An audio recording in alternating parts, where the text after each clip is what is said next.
Hey folks, this is Craig. It's not uncommon for people to reach out to Acid Horizon through our social media or our email when there seems to be some resonance between our respective projects. Sometimes it's folks simply wanting to share what they're working on, or perhaps to celebrate a mutual interest in one of the figures that we discuss on the show. But in other cases, there's a convergence that creates something a little harder to explain, an interaction like the one you're about to hear today.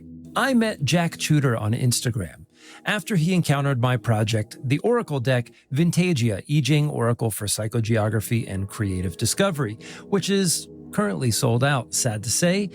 He suddenly realized that something that I was doing was deeply connected to a project that he was developing in secret. For me, it was an important and humbling recognition, and I was glad to offer what I could. More on that later, perhaps. But what we discovered after an informal exchange was a profound and shared love of the Scottish electronic duo known as Boards of Canada. After our initial communication, it dawned on me that I had never seriously interrogated my relationship with Boards of Canada from a philosophical standpoint. And that realization struck me like a small bolt of lightning. What followed was an impulse to gather several years' worth of inchoate and fleeting thoughts on the band and coalesce them into something coherent. The result was a blog post on nostalgia, hauntology, and the music of Boards of Canada, a piece I actually consider to be one of the best things I've ever written.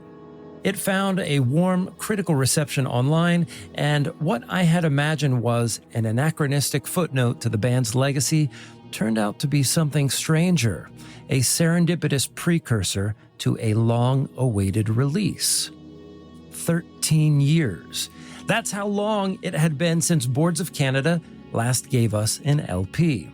This week, after my essay had been up for about 2 weeks, things began to stir. Cryptic posters appeared on walls in cities around the world, London, Los Angeles, and beyond, bearing a strange hexagonal symbol and figures with hollowed, pupilless eyes.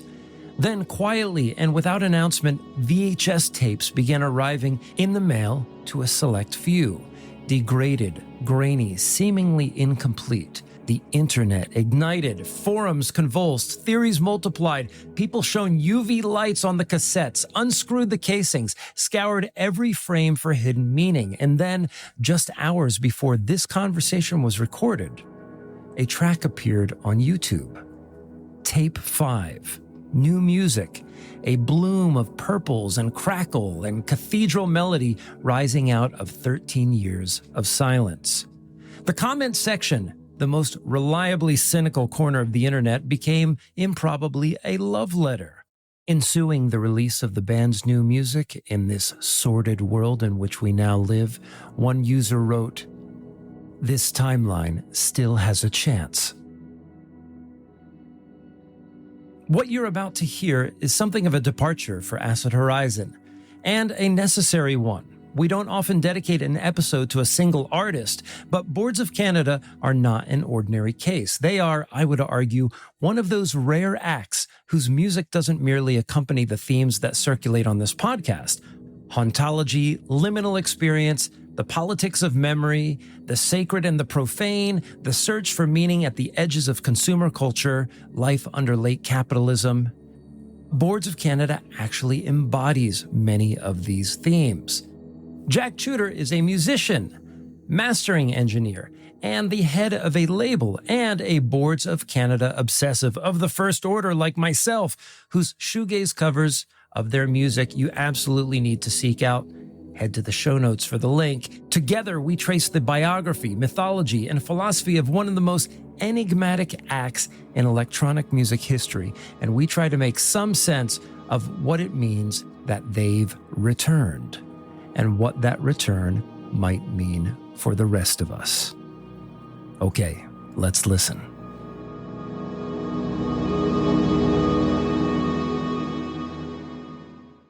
Hey there. How you doing, Craig? You all right?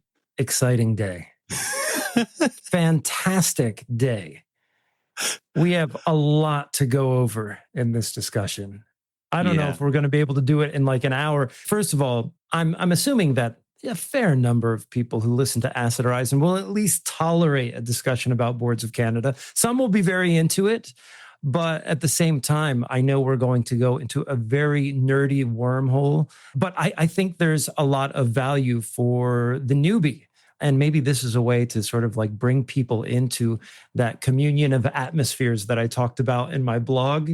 When we had our initial discussion, I didn't get to know very much about you. And I hope to use this discussion to talk about you a little bit more. But also, we have to keep your thing a secret. We'll see. It will slip at some point, but I'll just cut it out. And then you just cut it out. There we go. Yeah. Job done. Well, first of all, so for everyone who's listening, I have, and I don't even know the proper pronunciation of your last name. Is it Chuter? It's Chuter. You'd think it's Chuter, wouldn't you? But yeah, Chuter. Yeah. Okay. Jack Chuter.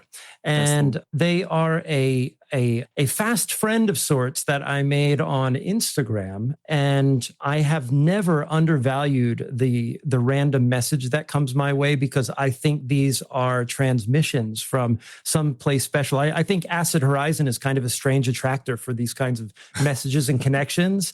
And yours certainly fell into that slot. And so with that said, this is going to be me listening to your bio for the first time. And the reason that we're bringing Jack into this discussion is Jack has a very special relationship to Boards of Canada, and we're both super fans, and we have creative projects that are inspired by Boards of Canada as well. And let's just get to it. So Jack, welcome to Acid Horizon. Just tell us a little bit about you, your creative projects. I just saw an Instagram post where it seemed as if you're mastering music. I didn't know if you were. Okay, yeah. So just let us know where you're coming from, first of all. Yeah, sure. So I'm a musician. I make music within the kind of experimental, drone, sort of minimal noise and kind of heavy shoegaze realms. That's kind of my original origins of engaging with creative practices. Also, I write about music. I have a blog website called Attention Magazine, which also has a podcast attached called Crucial Listening, where I talk to musicians and artists about 3 albums that are important to them. Although I haven't done an episode in about 6 months, so it's been a while since I've been in front of a microphone even. I'm also, mastering engineer. I do a label called Hard Return, which is for repetitive and persistent music.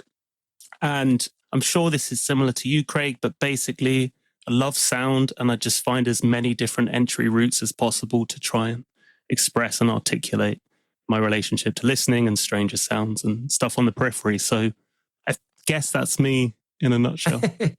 Well, I guess one more important thing that relates to this discussion is you directed me to your Bandcamp page where you do a Boards of Canada covers project. And I told you in that discussion that I love Boards of Canada covers. I love it when the electronic music is made acoustic or just very personal, even just a home Wurlitzer piano sort of set up, or just somebody playing on their Fender Stratocaster. I love that stuff. But I came to your project with an open heart and was more than pleasantly surprised to see very interesting and rich renditions of their tunes. So maybe you could say a few more things about that. And we're going to link that, of course, in the show notes. Thank you. Yeah. So I do like heavy shoegaze covers. That's kind of the music at my root, to be honest, Craig. Like if you strip everything away and I stop faffing about, that's basically what my heart wants to do, is like heavy shoegaze guitars down tuned to like A, and then like as much ambience as I can smear in the upper frequencies with big like loud drum machine drums. I was big into post metal when I was 15. I still am. But like bands like Yezu were massive, obviously like My Bloody Valentine and all this kind of thing. And I think with Boards of Canada, because they're songwriters, and that seems to be something that's very specific to them, within the kind of electronic music sphere, they seem to really want to communicate the fact that they're using chord changes. They love chord changes. They let these things hang in the air and linger and prolong in a way that maybe isn't so present within like a lot of other electronic music, or at least wasn't before they kind of started doing their thing. So I think the melodies to me felt instantly like transposable to a different context. And I think I wanted to like resolve their absences. So where things were like a little bit more degraded and faded and retracted within Boards of Canada, I just wanted the gratification of just pushing everything forward. So I kind of put it through my lens of just, taking like, I started with Nothing Is Real actually, because the chord progression in that song is like one of the most devastating things, because it just goes above the root chord and then it goes below it and it never hits it, and it alludes to it in the center, but it's like you're trying to clasp at this thing which is encased in like a glass orb. You can't, and that's so tragic. Sure. So I just wanted to like make that tragic atmosphere really loud. I've done one of Whitewater as well, and The Devil Is in the Details. I think that's it. There's always ones brewing in my head. I haven't done one for a while, but they're so much fun. And it's just, it to me, and I wonder if this is true for a lot of people who do Boards of Canada covers, but it deepens my affection to know that these songs can be rotated and picked apart and put back together. And they still feel like Boards of Canada, but you can just drag them everywhere. I played in a musical eras cover act, which is just a trumped up name for a cover band, but it had some national notoriety. And one of the things that I just took away from playing other people's music, other famous music in particular, is that you get to live inside the mind of the artist and experience secondhand some of the magnanimous nature of their music. But with Boards of Canada, of course, there's something I would imagine is much more intimate there than playing Footloose or the many things that I've played before. I love Footloose, though. I do love Footloose as a song. Gets the crowd going on the right night. There's nothing wrong with Footloose. But with that said, there's something to say about Boards of Canada with respect to the atmospheric nature of their music, the melodies, the texture of the music against what was a dominant trend at the time that they emerged through Warp Records. Of course, they were on Scam Records prior to that, a little bit smaller label, a little bit less notoriety. But at that time, you had Aphex Twin, you had Square Pusher. The whole world was moving towards the jungle and drum and bass sort of sound. And I remember just being a young person at the time that stuff came out and being in a band and thinking alongside my bandmates, even though we weren't doing drum and bass, we loved it. And we acknowledged in that moment, like a truly new style of music had been created. It had precursors in jazz and acid jazz and things like that. But here comes Boards of Canada, absolutely cutting against the grain of the accelerationist ethos of IDM and brain dance or whatever you wanted to call it. Now, taking lo-fi degraded hip-hop beats, embedding them in these atmospheric beds and samples and so forth. And maybe this is a way where we can sort of situate the conversation, just talk about the biography of Boards of Canada, who they are, and given what you're doing, maybe you could actually talk a little bit about who they are, where they're coming from, their history, and we'll talk about some of the mysteries of their music as well. Yeah, sure. Craig, just jump in if I miss like key bits, because my head. Oh, sure, yeah. I can hardly keep it together myself. I had to go to Bach pages just before we came here just to kind of freshen up. So yeah, sometimes I'm like Wikipedia, Boards of Canada, because you do get trapped down little alleys and you kind of lose sight of the big picture. But basically, Boards of Canada, two brothers, Marcus Owen, Michael Sanderson, who made music since they were children. They were both born in the early 70s. And they started releasing music as Boards of Canada around the mid-90s, and then released the massive full-length album. After a couple of EPs, they released like a big full-length album on Warp called Music Has the Right to Children, which, as you said, Craig, kind of ossified a lot of the things that they were kind of building to at that point, which was cutting against this very frenetic new form of music. Yeah, they were using these hip-hop beats, these kind of beats in the range of like, I don't know, 80 to 120 like BPM. Sure. Much slower. And also using a style of music which was associated with verbosity and lyricism, and quite intentionally removing anything that would convey or explain itself. So yeah, you had this record, which I think for a lot of people is, I think when people think of what do Boards of Canada sound like, their debut album, which was released in 1998, Music as the Rights of Children, people think most, I think of this record, which is this collision of kind of like VHS grain, old family home videos that you might have forgotten about, strange memories that have got contorted in transit, library music, dark kind of shit seeping in at the edges of childhood and mixing with the rosy hues, TV idents, all these things kind of colliding in a way which wasn't necessarily smoothly cohered either. Everything's kind of fragmentary in a way where you are expected as a listener to kind of piece it together. And like we said, I think one of the factors that runs through it is that they are lovers of melody.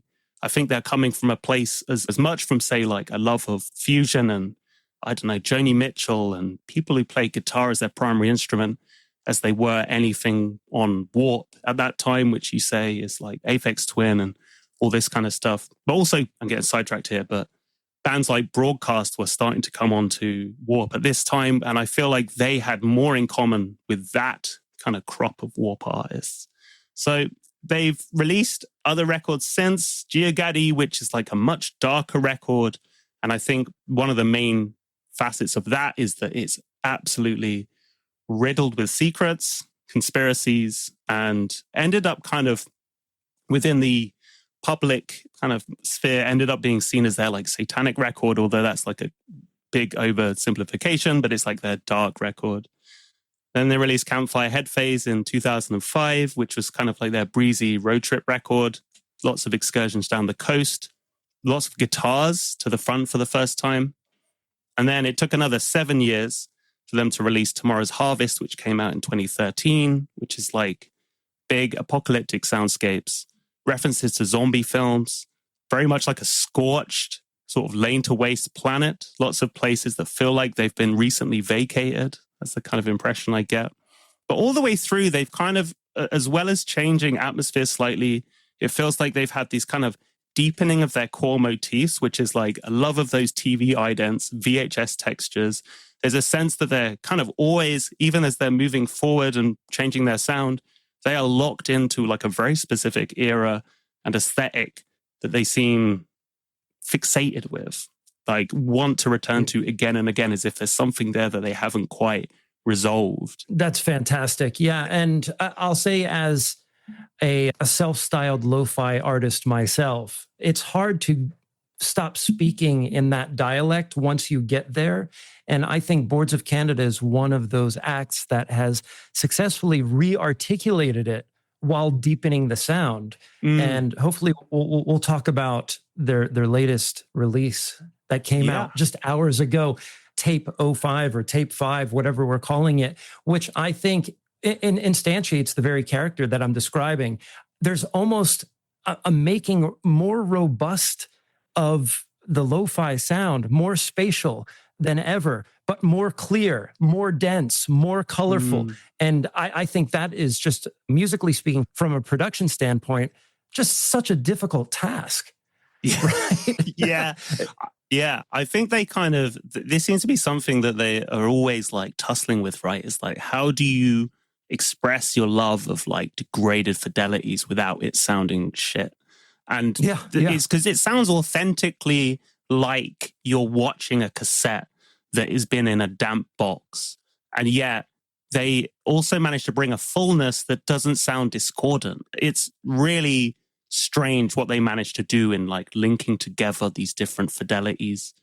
Another thing I actually missed out as well, Craig, I feel is probably kind of crucial to this discussion as well, is that they've got the reputation of having quite a secretive or subdued public persona. They've played like a handful of gigs, but nothing since 2001. It's been a long time. Yeah. And they've done like a handful of interviews. They've done like a fair amount, but I think they have a reputation of kind of, like I say, under-explaining themselves. And that's kind of always shrouding their persona. Like they're not reaching out to people on social media. They've got a very reserved, kind of very controlled public presence, which has led to them being seen as these like weird Scottish druids. And then interviewers will meet them in a cafe in Edinburgh and be like, oh, they're just blokes. Like they're not even in cloaks. So, but that's also a big part of their aesthetic, is that engagement with absence and under-explaining and leaving the ambiguities wide open. And that is absolutely respectable on so many levels. Even though I would 100% love for them to come on the podcast and speak with them, I feel like I would be betraying the ethic of Boards of Canada by even allowing that and breaking that veneer and that mystique. But also, just to sort of bring it back to a kind of philosophical point, my interest in the work of George Bataille and the Nietzschean influence of Bataille in particular, there's a very Dionysian quality to Boards of Canada. But, well, I'll say this, is that when it comes to music, and when we think of an electronic music festival, I mean, we're thinking psychedelics. Here in the United States, I've been to the Electric Daisy Carnival and those sorts of things. And you can imagine the image of revelry, but the other side of the Dionysian coin is secrecy, hiddenness. And that is the Dionysus that Boards of Canada evokes for me. But that is not to say that there isn't a kind of communion, that there isn't a kind of festival in excess. And if you look at Tape 05's release on YouTube today, and we'll get more into this, I have never seen a raft of more positive comments on a YouTube video in my life. Not a single negative comment. I was looking at new comments. I was scrolling like a motherfucker. I was liking every comment. And it was just one of the biggest online love fests that I've seen in a minute. But just to pull back the fanboy reaction here that I'm having right now, we were talking about their music, the mystery, and everything else besides. And recently, you and I had a conversation on the basis of you discovering my deck that I created online, Vintagia, which many of our listeners already know about. But in the context of that conversation with you, talking about the music of Boards of Canada, it occurred to me in that moment that I did not fully flesh out my ideas, my philosophy of Boards of Canada. And then 2 weeks ago, I put out a blog post on Corduroy Psychedelia, right? And so just attempting this sort of genealogy of Boards of Canada's music, from Music Has the Right to Children to Tomorrow's Harvest. And the strange thing about it all is a week after that, we get this announcement, because it felt so anachronistic and so untimely when I released it. And it was getting a lot of love when it went around. But then I started getting all kinds of messages from people like, do you know what's going, like, you're in the loop. Do you work for Warp? Acid Horizon, I know you guys are popular in the UK. You're behind this. And incredible. Even like there's a guy following our account on Twitter right now who's just absolutely convinced that I'm doing their marketing. He's like, this is brilliant marketing. You're doing a fantastic job. And I've just tried to convince him it's the CIA and MI6 paying me to do this. So top job. Oh my gosh. But that's also the thing, isn't it? It's like it's just a strange set of ripples that weirdly seem connected. It does feel strange. Like this is a band who haven't released a record in 13 years.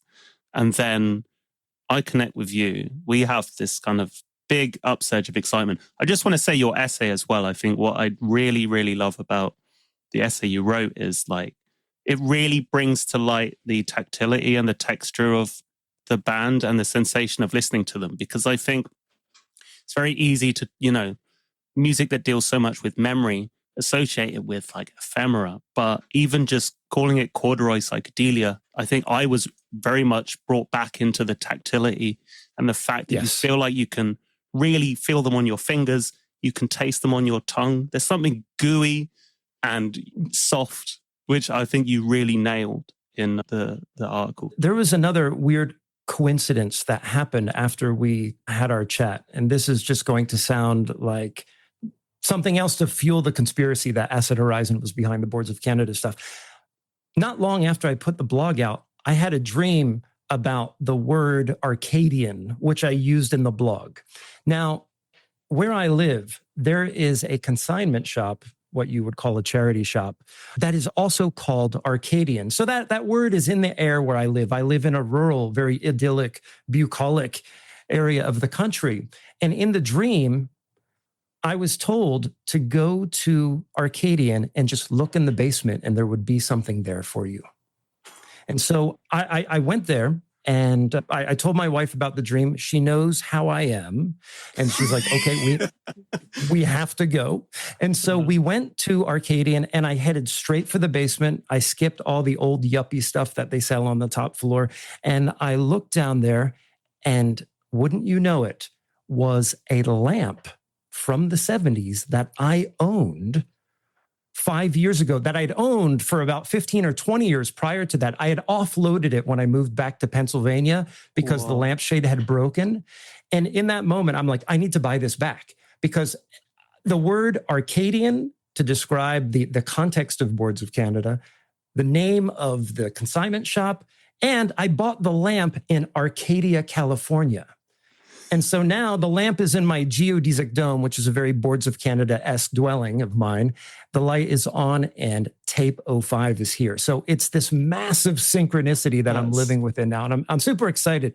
But with that said, let's talk about the new song, tape 05. Have you listened? I've listened on loop since about, when did it come out? Like 3 o'clock UK time, I think. Yeah. So like, 11 here. 10, 11. Right. So I've just had it looping. Whenever one of your favorite bands puts out new music, there's always that anxiety that it's not going to pass muster. I've never been let down by Boards of Canada, ever. But there's always that chance. And this was, for me, this was one of those instances where I put the music on and I can almost never hear the music in the first listen. You know what I mean? It almost has to break a seal. And then I have to listen a second or third time. I don't know. Maybe you can just talk about your experience first, and then I'll go back to my feelings about the track. Well, I actually thought, so I saw this video go up. I think I found it on Discord. I mean, I'm constantly flitting between every social media channel. It's not very healthy. But I found this video on Discord that had been posted by their official channel. And my first thought was, oh, this is another clue. I've been habituated, I think, by the last couple of weeks to be like, oh, it won't be the thing. It will be like on the way to the thing. So I think I spent the first minute and a half just watching and expecting some kind of announcement to come. But as the song deepened, I realized, I was like, I'm hearing a new piece of music. And I saw it was like 3 minutes long, and which is wonderful because it does emerge from this kind of state of aridness and, again, feeling like there's a sense of suspense, waiting, desperation, which then gives way. And so my emotions were running in like parallel to this almost epiphanic moment in the middle of the song where I was like, oh, fuck, this is new music. So yeah, I mean, I get the impression that I probably had a similar experience to you in the sense of like, by listen 3 or 4, I wasn't just kind of trying to see what was there. I was just letting the song deepen inside my body. The more I've listened to it throughout the afternoon, I think the more kind of profound and the more I've kind of taken stock of how this song relates to waiting for a Boards of Canada record for 13 years. It feels like a song that exists in awareness of what that's felt like to be like, I don't think there's a new record coming. This is the song that comes right when you're about to just like fall off the cliff and be like, fuck it, there's no record coming. Yeah. I mean, for me, I had just gotten back from a bike ride, riding back up the mountain where I live in a beautiful place out in the country. Happy cycling up to the mountain. A lot of Easter eggs in there for you. But I had seen, like on my phone or so, I think it like, you know how YouTube sends a notification to your phone, and I saw Boards of Canada tape 05, and I'm like, oh boy. Because they hadn't posted anything on their YouTube in maybe since 2025 or maybe even. Yeah. And so I was like, okay, here we go. And so I had that kind of sobriety that you feel when you're shocked, but I made sure for us to get set up in the studio. The lights are right. It wasn't going to be just on my phone. I know some people don't have the luxury of doing that, but you know, like David Lynch says, if you're going to watch a film, try to watch it on the largest screen that you can with the best audio. And that's what I set myself up for. Started listening. As I said, I took that initial pass. I think the first thing that came to mind, or the first thing that came to feeling rather, is the lo-fi crackle track, which is a staple of all sort of like lo-fi VHS music. But in this case, and I mean, in many cases when it comes to Boards of Canada and other artists, this particular lo-fi quality populated the stereo field in a way that I had not heard before. Mm-hmm. Right. 100%. It seemed much more three-dimensional than many other tracks. And I was like, okay, we're in for something sweet right now. And I think I may have told you that it felt like being encircled by a bonfire, or being around a bonfire, or like a magic circle that had been lit up. You were hearing some familiar textures, but they did seem much more mature. And then the symphonic elements come in, the tympanic impression, the beautiful harp sound that comes in, and it strays into the domain of soundtrack, but it does so with such a restrained beauty that you can tell that such care was taken not to go over the top and not to hit that register where this is just going to be a soundtrack for a Marvel film or something like that. And I mean, that's an understatement, because I think there's a lot more subtlety happening there than just that. I would say then on subsequent listens, like on headphones, when I went out to ride my bicycle again, listening on the headphones and just hearing the kind of murmur tracks and other lo-fi tracks that are back there, the quietly caustic drag of time that underlies all of the melodic elements, and not being able to hear those the first time around. And I think that's one of the magical things about listening to an artist like Boards of Canada in particular, is that there are just layers of musical and melodic density that once you begin probing, it's like you're hearing a completely different song. It's polyphonic. It's a multiplicity. I will say then, just a flashback very quickly, on my third listen, I began crying. I began weeping. And for me, first and foremost, I love Boards of Canada, because in these sordid times that we live in, just to have one of your favorite artists, if not your favorite artist, put out new music, it just felt very redemptive. But beyond that, like I said in that YouTube comment, it almost felt like an epochal grief was sloughing off of me. Just years of all the bullshit the United States and its allies have dragged people through, and us having to suffer through all that, like all of that kind of crowded in on that moment. And also, the last time, just a very sort of sweet memory, I had gotten Tomorrow's Harvest a week after getting my elder cat now. So he's 13 years old now, and I have a picture of him with the album. And so it just kind of creates like this sort of sweet loop. What did you call him? His name's Shadow. Oh, beautiful. Yeah. Okay. He came with that name, and I decided to keep it. I was like, that works. That works for you. Yeah. But yeah, so it was a beautiful experience. And in a minute, I'm going to pull up some of the comments that I saw online, because I think it's one of those rare moments online where you see the best in humanity. Yeah. Yeah, for sure. Yeah, 100%. Yeah. But maybe you can talk a little bit about that while I pull up some of these comments. Yeah. I feel like this track for me, like I kind of alluded to with just waiting as a Boards of Canada fan and losing hope they're ever going to release a record, you can kind of pull back on that and kind of tie in with some of the stuff you were saying, which is just in a narrative of like chronic downturn and disappointment. Just this track feels like a real plea to just like hang right on in there. It just feels like that little light that's just out of reach. I mean, we will talk about the visuals in a sec, but you've got so many hands reaching upwards and clasping for something, and doors opening and standing on the brink of basically the promise that things will get better. But I really feel like with this track, coming back off of Tomorrow's Harvest as well, which ends in the most miserable circumstances, just basically like a VHS player conking out and dying and dragging this track into silence. You basically fade up 13 years later and you're like, oh, we're in the same kind of terrain for the first minute and a half. You are still, it's like you've fallen into a coma and you wake up and you're like, nothing's changed. Like, we're still in this landscape. Like, why carry on hoping for anything to get better if this is where we're going to end up? And yet, just on the cusp of letting go, there is that beautiful, there's so many like purples associated with this due to the visuals, but I think now it's kind of fused into my sort of synesthetic relationship with the audio, this bloom of like purples that comes up through the middle of the track when that melody starts.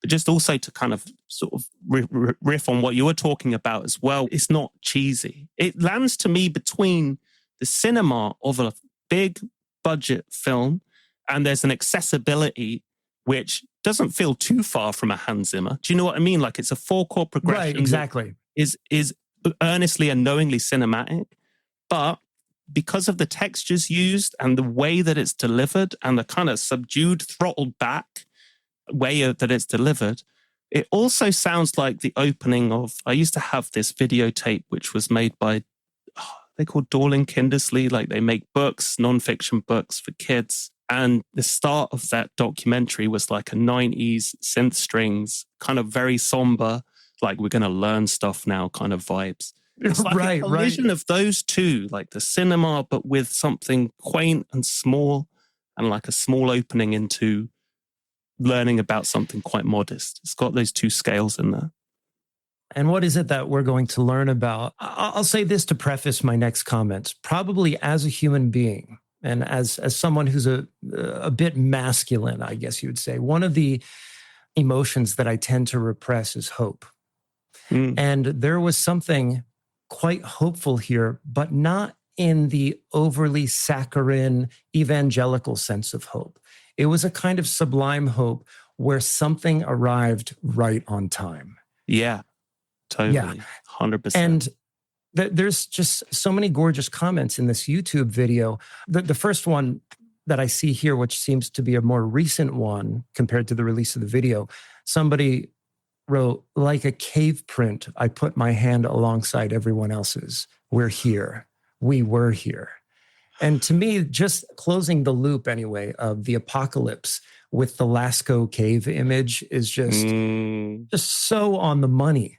And now I need to hear the rest of the album. But not only that, just so many people putting things like crying tears of joy this morning.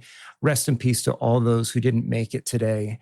And probably the most standout comment of them all, which I think can plunge us deeper into the Boards of Canada lore, is this timeline still has a chance. Yeah, that one stuck with me too. Yeah, gosh. The internet can be so, I think particularly the comments section of YouTube can be so cynical. And it's like, people are just, I think, people who've come together, and also on Boards of Canada as well, in the communities, especially over the last 2 weeks when people have been trying to find out what's been going on. You get someone coming on innocently with like a Reddit post and they think they found a new theory, and it turns out it was posted 5 days ago by someone else, but is now buried beneath 100 posts. And someone will comment saying, Jesus wept, like, we're reading this again. And I understand that everyone's trying to like channel their excitement and love. But when this song dropped, everyone was like, it just felt like all that cynicism was pushed aside. And it felt like everyone's like, I'm going to be really earnest about my relationship to this band for a moment, which was lovely.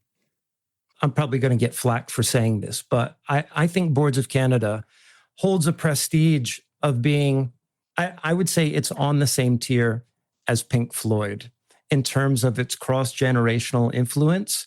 Yeah. And I later today, just inside my head, I coined the phrase Boards of Canadad. And that's anybody who's a Gen Xer like me. I'll be 49 this year.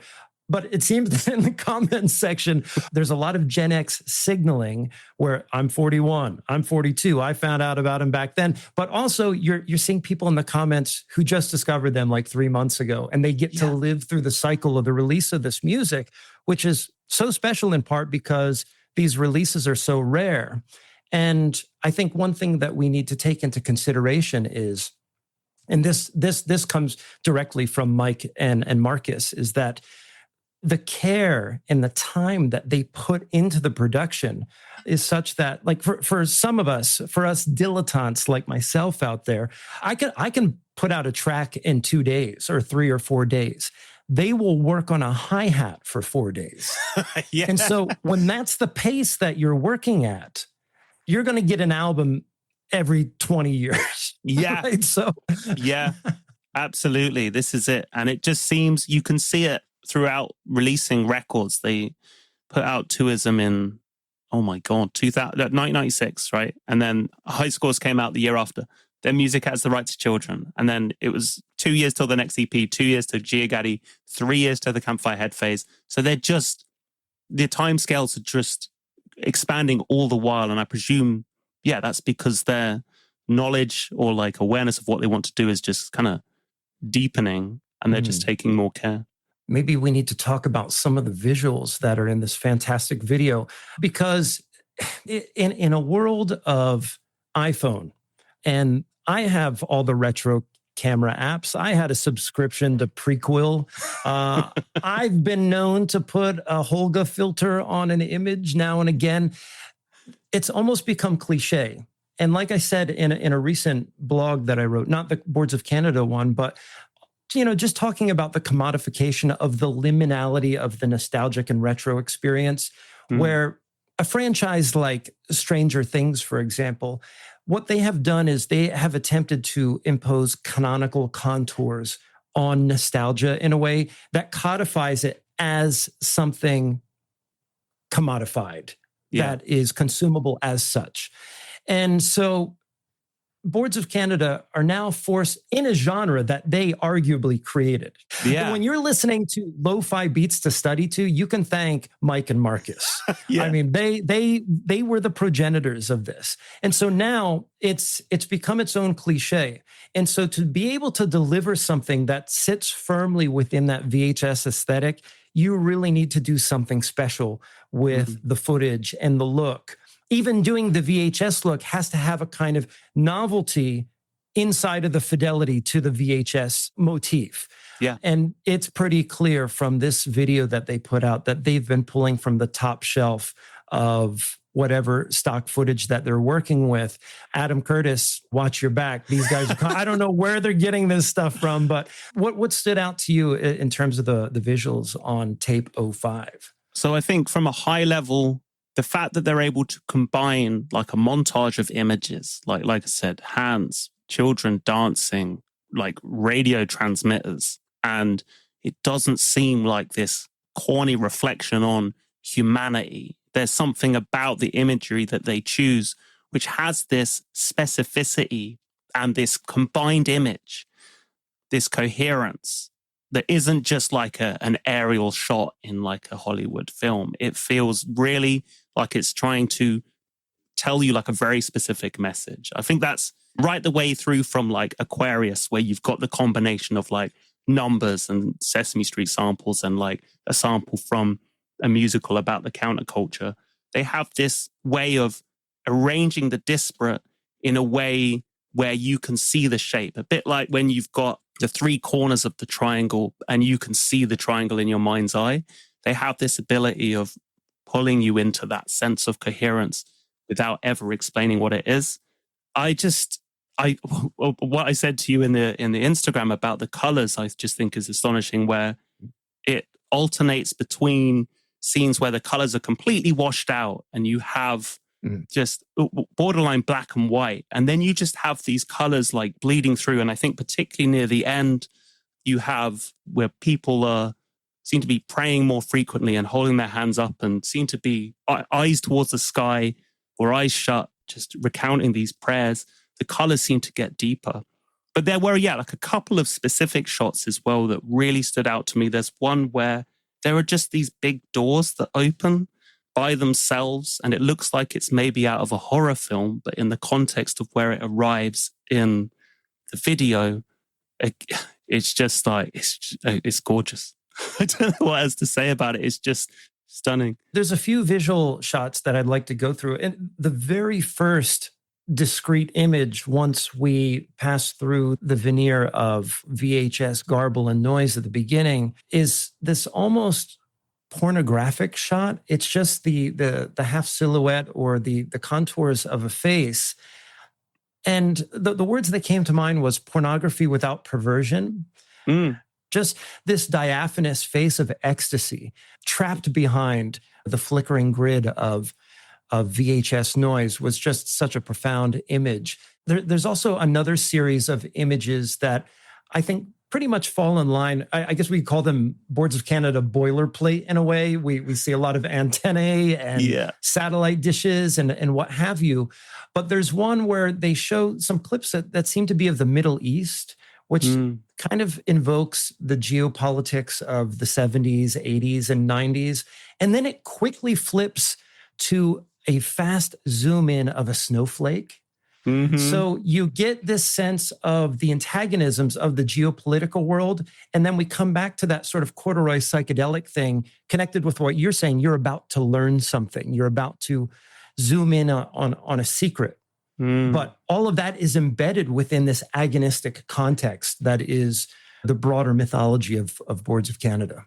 Yeah. And there's also like a shot of fungal mold at one point as well. So again, tying in with what you're saying, this sense of geopolitical disarray, and yet beneath everything, this fundamental process which will win out. I feel like there's that kind of dynamic as well running through the video, just like a real trust in something more fundamental than a lot of the stuff that seems to dominate our day to day. This like, and I think that's also connected to that face you were talking about at the start, that face in ecstasy, that you're not really clear what has brought that face to that ecstasy. It's sort of trying to isolate that experience and that sort of reaching for something that transcends or is like way beneath the throes of our reality, like reaching for something more that is on a longer time scale and will bring us somewhere good.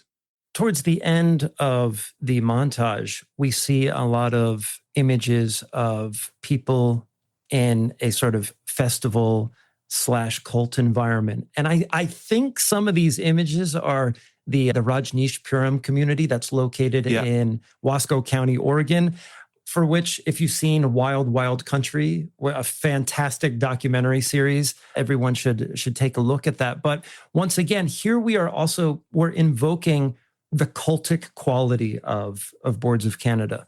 I think for starters, anybody who grew up, well, when I was your age, anybody who grew up in like the late 70s, early 80s in particular, will remember the satanic panic around Dungeons and Dragons, the broader influence of heavy metal, satanic imagery, and so forth in popular culture.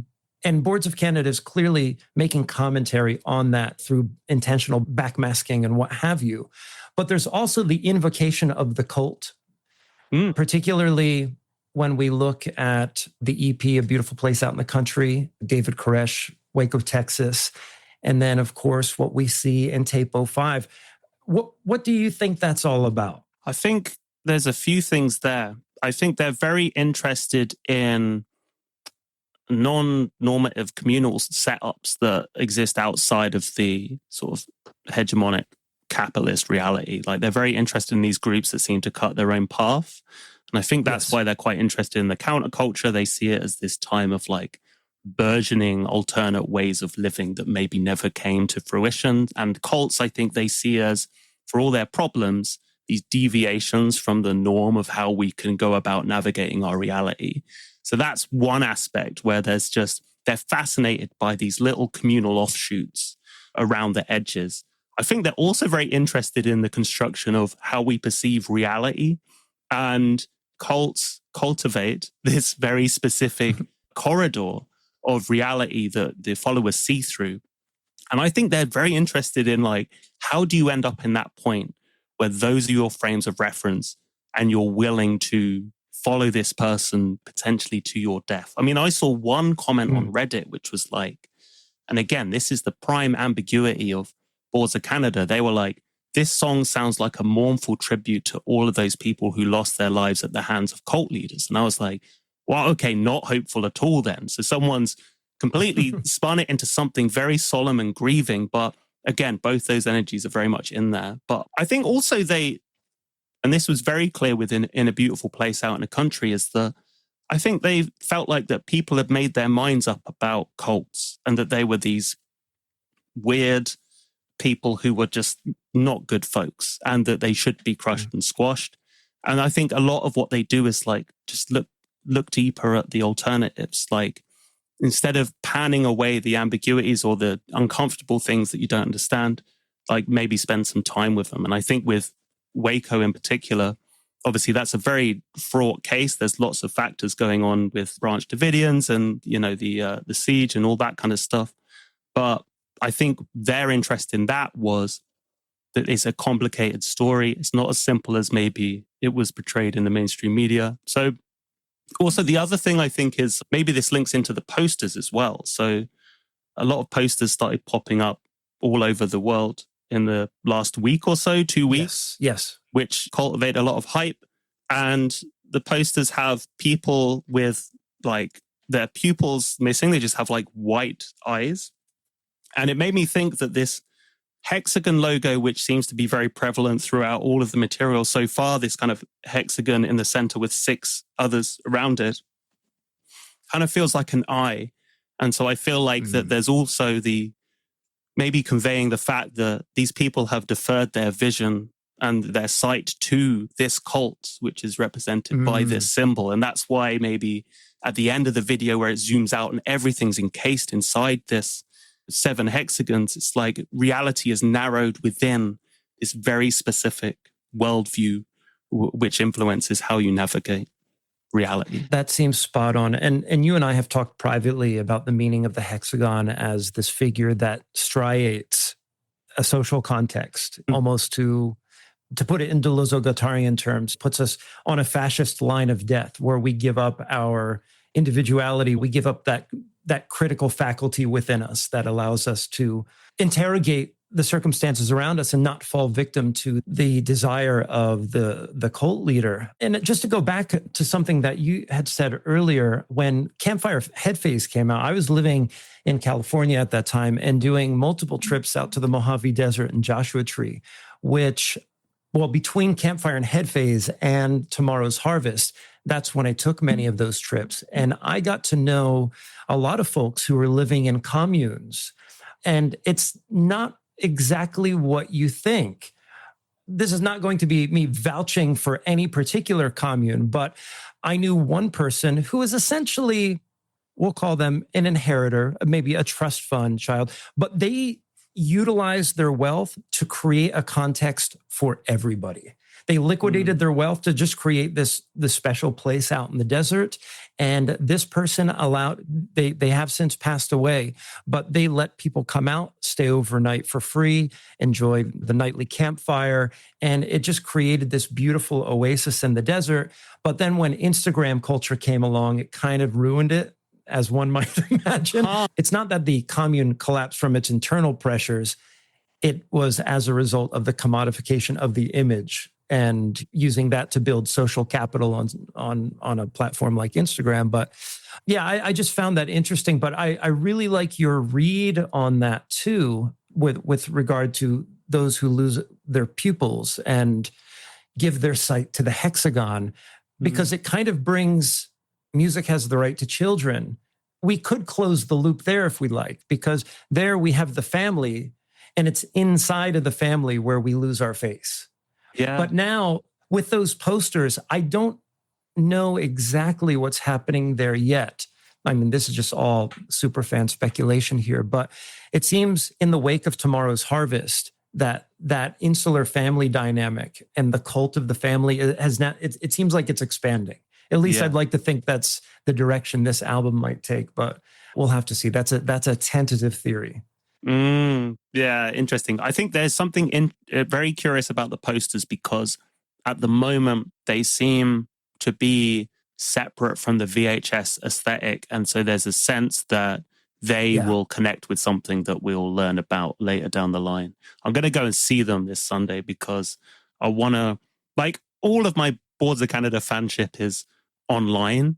My partner is wonderful and she's excited for me. that she's not excited. So there's only so often that I can turn around and be like, the posters are in Hollywood now, and expect her to be like, oh, wow. Like she's... right. She doesn't care. But I just want for this moment to engage in the tactile aspect of being a Boards of Canada fan and go and actually like hop on a tube in London and see them. Are they in Hackney? Is that right? They were. Yeah. Well, oh gosh. They're in Soho, aren't they? I think they're in Hackney, and they're in Brixton, I think, as well. So hopefully at least one of those locations still has posters by the time I get there. I mean, here's a question. Going back to my analysis, the turn of phrase that I used in the blog was that Boards of Canada fans, the culture around it is a communion of atmospheres. And I think that theory was borne out today. I mean, we could reduce it to a kind of Taylor Swift phenomenon. We're Swifties, but we're more hipster. But at the same time, it seems like the interest in the event that this album is for us who appreciate the band, it seems that there are greater stakes here. I mean, given how far apart the releases are, but also given the thematic contours of not only any given album, but Boards of Canada themselves. What I'm wondering is, as somebody who's interested in politics and philosophy, is there something to do with this event? I almost want to capitalize on it in a political sense. Like, where do we go from here? We've had this beautiful moment today in this space online. What does it look like when the Boards of Canada community meets at the festival? Or like, what happens after the festival? Where do we go from there? Because there's something that just seems so solemn and so precious in the way that we share an affinity for this music. It seems like it would go to waste if we just stopped with the albums. Yeah, I feel like that. I mean, my read is that that's a big part of why they do what they do, is try and draw us into moments and spaces where there is some kind of really potent commonality there. We're all kind of like running on harmonized signals or something. I feel like that's a big part of what they do.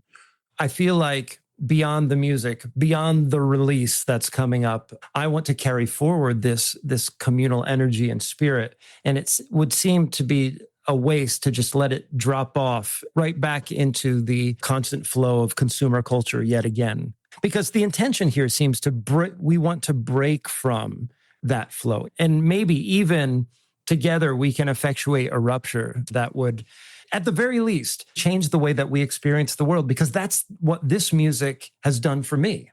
Right. But isn't that crazy? For a music that I think for a lot of people, particularly who are of a similar generation to the band, one of the things that really leaps out are these deeply personal memories from childhood. And yet it's not this dead-end nostalgia where you are going to those places because you don't like sitting at your desk in your job. It's not this little alcove you go to just get away from stuff. It feels connected to the present, and it feels useful, and it feels like powerful and ambiguous. I think that's the thing. You're like, where do we go with this energy? And they never tell us. All of their records are structured in a way where you have this fanning outwards at the end where you're like, okay, but what now? And they won't say. Their interviews as well, they don't really commit to nailing their colors to a particular mast.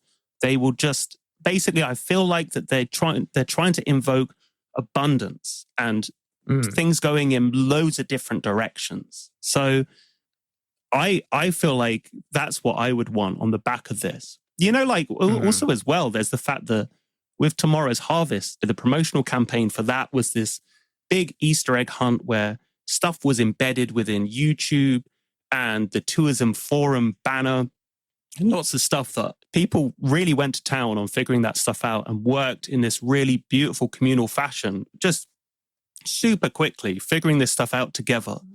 That to me just felt incredible as well. Just people pooling their skills to do something that, like, you know, something that maybe there was a vision of the internet that at one point looked like that, rather than mega companies which have platforms designed to have people bickering in the comments. It felt really, really promising. Yeah.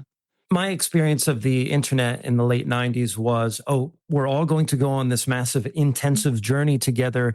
And what it's going to do is lead us to geocaching sites in these fantastic places around the world, right? There's a little bit of Carmen Sandiego in there for all of us or something, right? Yeah. And what I really appreciate about not only Boards of Canada, but, we have to include Warp in this, is that we are almost forced in some way to function through the idiom of marketing, but whatever they do is always in excess of that.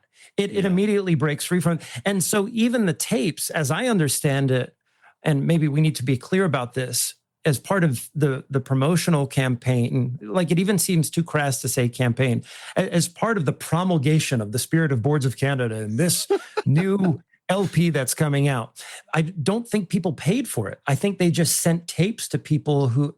Am I wrong about that? No, that's right. So so I think what people have kind of sussed out, this isn't official, but they did a random merchandise drop last year, which kind of came out of nowhere. It was just like a bunch of new T-shirts and stuff, but obviously they hadn't released anything for 12 years, and it didn't really update the aesthetic at all. It just had like a couple of new designs. If you picked up something from that merchandise drop, and I think also if you were someone who seemed to buy a lot from Bleep, which is Warp's online store, then the merchandise was effectively a ticket to a raffle to get one of these VHS tapes. Gotcha. Okay. And I didn't get any merchandise, so I stopped peering out the window for my postman as soon as I twigged that I wasn't in the running. To be honest, I actually spent money on Warp today. Like I got some of the old merch, and I had, well, here's something I noticed today too. So we have to speculate now about when the album is coming. I want to be a completist about Boards of Canada. I have everything on CD because the last time that they had stuff out was when CDs were still popular. Yeah. And so now that we're completely on streaming, I mean, I will still buy the vinyl. I must have loaned Campfire Headface to someone. I couldn't find it in my collection, but I don't have Twoism on vinyl yet. So I went to the store and I'm like, fuck it, I'm just going to pick it up. And I'm like, oh, good, it's there. $27, great, got it. When I clicked on it, it said that it would be restocked or that I would receive it after June 12th. Then I started looking at other albums too, and they were all around that date. So I'm wondering, so there is some reason to believe that maybe it will come out in late May, early June. But if I'm not mistaken, when Reach for the Dead dropped, Tomorrow's Harvest came pretty quickly. Yeah. I can't remember. Do you remember, or do you remember seeing it on Bach pages or? Oh man. I feel like it was 2 weeks. Yeah. Yeah. I don't think it was like, this is the thing. I think a lot of people have been thinking it's going to be June, myself included. And what you just said is very interesting about when this thing could drop. But yeah, I feel like there has been a lot of condensed momentum, and it would be weird now if it was like late June. It would just feel like it would suck a lot of that energy out of it. So no idea, but things move faster these days. They do move faster. Yeah. Yeah. Although the last 2 weeks have gone at a snail's pace as I've checked social media every 2 seconds for another post. But I could happily listen to this song over and over again. I want to actually say something else about the VHS tapes because this is what I find particularly gorgeous and really came to clarity when tape 5 came out, is that as soon as the VHS tapes started arriving, everyone was like, Easter egg hunt. So there was this like real kind of fervent like, okay, can someone shine UV light on the tapes? Is there like anything under the labels? Is there anything in like the caption track? Some people being like, open the tapes, like just unscrew it, see what's inside. Which, again, I absolutely love this stuff. And if I had any good ideas, I would have contributed them as well. But it's wonderful to see. But what I think became clear when the tape 5 came out is that it wasn't an Easter egg hunt. And maybe this was starting to become clear to people as well in the last few days, is that there weren't maybe any secrets on the tape, in the tapes that people received. Then when tape 5 came out, it seemed to suggest that what people were sent was like a degraded version of tape 5 that had been subjected to generation loss by copies of copies. So what people had, the complete opposite of Tomorrow's Harvest. So where Tomorrow's Harvest was about an abundance of secrets embedded within Boards of Canada's sphere, this was about stuff being missing and things not being present. And so tying in with a lot of the like religious kind of imagery and the cult imagery, people just ended up having to have faith that something was coming. Whereas Tomorrow's Harvest was all about prediction, all about predicting the oncoming collapse, and a kind of rationalist perspective, I think, on what was going to happen. This was like, okay, look for answers. You're not going to find anything. So in the end, you just have to hope that at some point, something's going to come and save you. The record is coming. The secrets aren't out there, which I was like, oh, okay, I can relax now. And now I imagine that, I can imagine there were people with screwdrivers quivering over the screws on their tapes, and then tape 5 drops and they're like, oh, good. I nearly did it. So yeah, I love that. Yeah. Well, this brings me to an interesting philosophical point. And I have to say, if you are a regular Acid Horizon listener and you've made it this far in the discussion, maybe you should get a free t-shirt or something at this point. But that said, this theme of prediction, chance, this phrase, this timeline still has a chance. I recently wrote a blog piece on what I've called the casinofication of everything, which is a kind of banal concept. We can think of capitalism that way. But there is a salient point that I attempt to make via an author. I don't know, have you ever looked at the work of Federico Campagna? I have not, no. Oh, you might be interested in his work. Okay. But he has this theory that there's a distinction to be made between prediction and prophecy. And I think of Boards of Canada as this prophetic entity. Now, what's the distinction? A prediction is made within the constraints of an already extant order of things, right? A calculation based on rationality and a set of outcomes that's fully determined by a set of already existing circumstances and their continuity.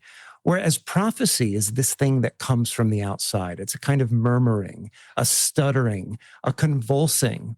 And to put it in the idiom of Boards of Canada, it's the warbled tape, right? It's the image trying to come through the static, as it were.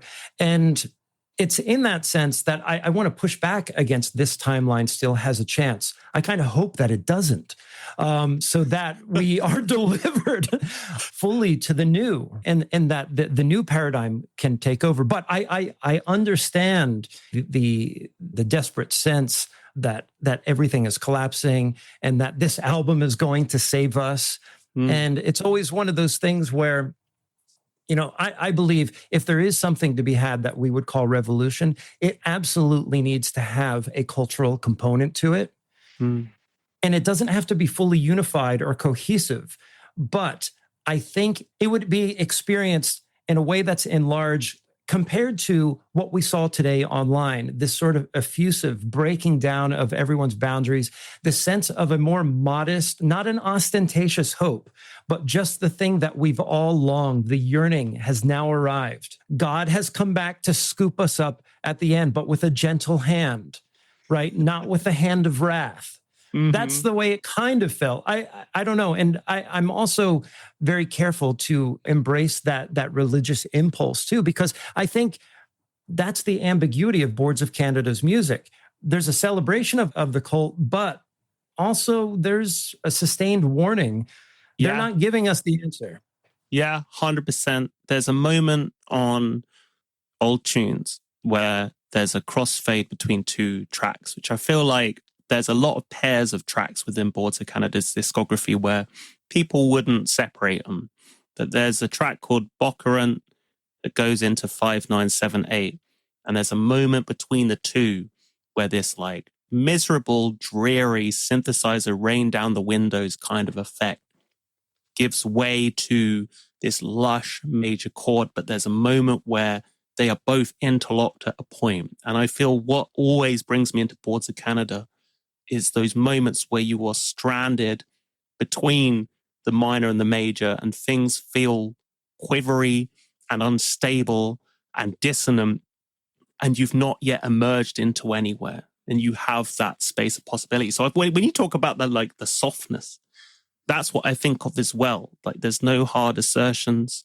There is just the sense of wanting to forever be in that space where everything feels potential and possible. So those transitions, I think the transitions within Boards of Canada's music and the interludes, the interstices, I'm stoked I managed to say that, are so important and so potent within their music.